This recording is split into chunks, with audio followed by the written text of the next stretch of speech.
Hey everybody, welcome back to Infinite Jeff, the project where I, Jeff, read to you the book Infinite Jest, one page at a time, one day at a time, a book originally published in 1996 by David Foster Wallace. We're on to page 95, let us go. Morath pretended to fuss with his blanket, rearranging it, but yes, the caution, Luria would be aware. Steeply gripped stepped gingerly up to the edge and tossed out his cigarette stub. The wind caught the stub and it soared slightly upward from his hand, moving east. Both men were silent until the butt fell and hit the dark mountainside off below them, a tiny bloom of orange. Their silence then became contemplative. Something tight in the air between them loosened. Morath no longer felt the sun on his skull. Dusk settled about them. Steeply had found his triceps scratched and twisted the flesh of his arm to examine it, his rouged lips rounded with concern. All right, we got a section break. This is the year of the dependent adult undergarments.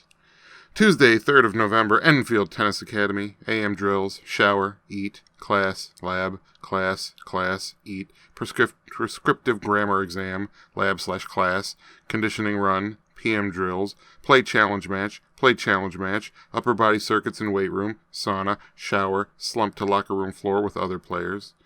To even realize what they're sitting there feeling is unhappiness, or to even feel it in the first place.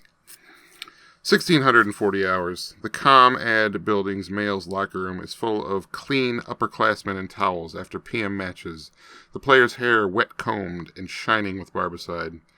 Pemulus uses the comb's big-toothed end to get that wide furrowed look that kids from Alston favor. Hal's own hair tends to look wet-combed even when it's dry. So, Jim Troeltsch says, looking around.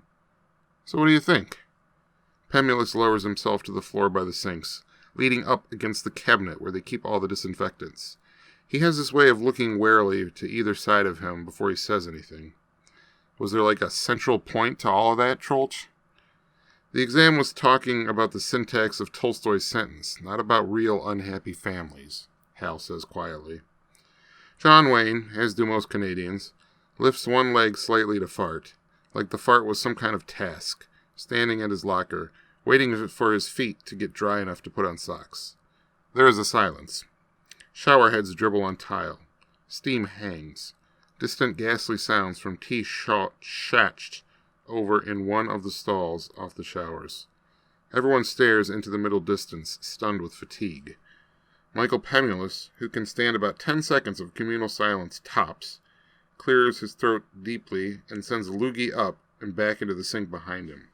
The plate mirrors caught part of its quivering flight, Hal sees. Hal closes his eyes. Yes, he did. Tennis monster Hal. That was page 95 of Infinite Jest.